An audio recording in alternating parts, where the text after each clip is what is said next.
తెలంగాణలో రైతు రుణమాఫీ రాజకీయాలను వేడెక్కిస్తోంది. ఇదే అంశంపై మాజీ మంత్రి హరీష్ రావు, సీఎం రేవంత్ మధ్య మాటల యుద్ధం జరుగుతోంది.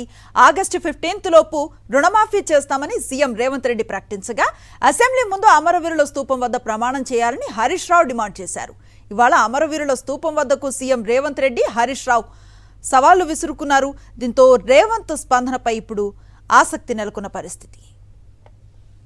ఆగస్టు 15లోగా నువ్వు 6 గ్యారెంటీలను రుణమాఫీని అమలు చేస్తే నా రాజీనామా లేఖ తీసుకుపోయి స్పీకర్ గారికి ఇస్తారు. ఒకవేళ నువ్వు అమలు చేయకపోతే నీ రాజీనామా లేఖ తీసుకుపోయి గవర్నర్ గారికి ఇస్తారు. దానికి సిద్ధమేనా అని అడుగుతా ఉన్నా. నువ్వు దానికి సిద్ధమా అని అడుగుతా ఉన్నా.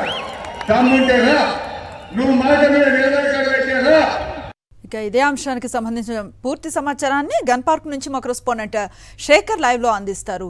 శేఖర్, చూస్తూ ఉన్నాం ఇవాళ రైతు రుణమాఫీ అంశం తెలంగాణ రాజకీయాల్లో సవాళ్లు ప్రతి సవాళ్లు తారాస్థాయికి చేరుకున్న పరిస్థితి. మరి హరీష్ రావు వ్యాఖ్యలపై కాంగ్రెస్ ఏమైనా స్పందిస్తుందా? ఎట్లాంటి డీటెయిల్స్ ఉన్నాయి?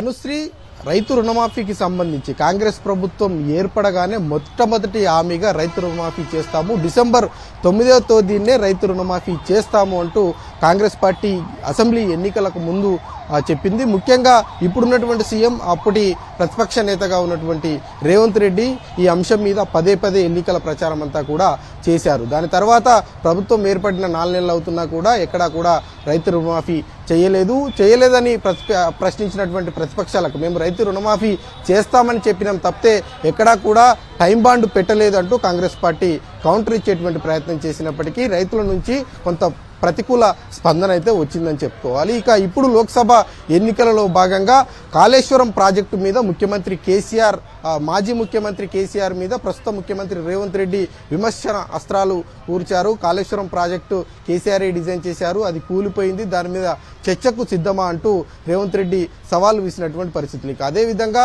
ప్రస్తుతం రైతుకు సంబంధించినటువంటి అంశాలలో భాగంగా పంట పొలాల పర్యటన మాజీ ముఖ్యమంత్రి కేసీఆర్ చేసినటువంటి సందర్భంలో విమర్శలు కేసీఆర్ మీద రేవంత్ రెడ్డి చేశారు. దానికి స్పందించినటువంటి బీఆర్ఎస్ నేతలు, ముఖ్యంగా హరీష్ రావు రుణమాఫీ మీద పెద్ద ఎత్తున కూడా కాంగ్రెస్ ప్రభుత్వం మీద విమర్శలు చేశారు, ముఖ్యమంత్రి మీద సవాల్ విసిరారు. గన్ పార్క్ దగ్గరికి రావాలి, ఆగస్టు 15 లోపు రుణమాఫీ చేస్తే నేను రాజీనామా చేస్తాను, ఉప ఎన్నికల్లో కూడా పోటీ చేయనంటూ హరీష్ రావు చెప్పారు. ఆగస్టు 15 లోపు ఖచ్చితంగా రుణమాఫీ చేస్తాను, రాజీనామా లేక జేబులో పెట్టుకొని ఉండు అంటూ హరీష్ రావుకి సీఎం రేవంత్ రెడ్డి ప్రతి సవాల్ విసిరారు. కానీ గన్ పార్క్ దగ్గరికి నేను ఈరోజు వస్తున్నాను, నువ్వు కూడా రావాలంటూ హరీష్ రావు విసినటువంటి సవాళ్లకు సీఎం రేవంత్ రెడ్డి స్పందించలేదు.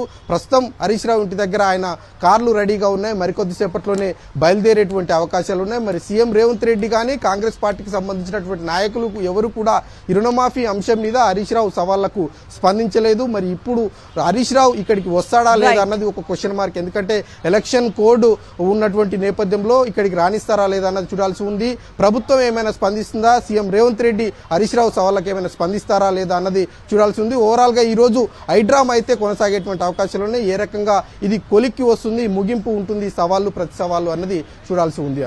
Thank you Shekhar.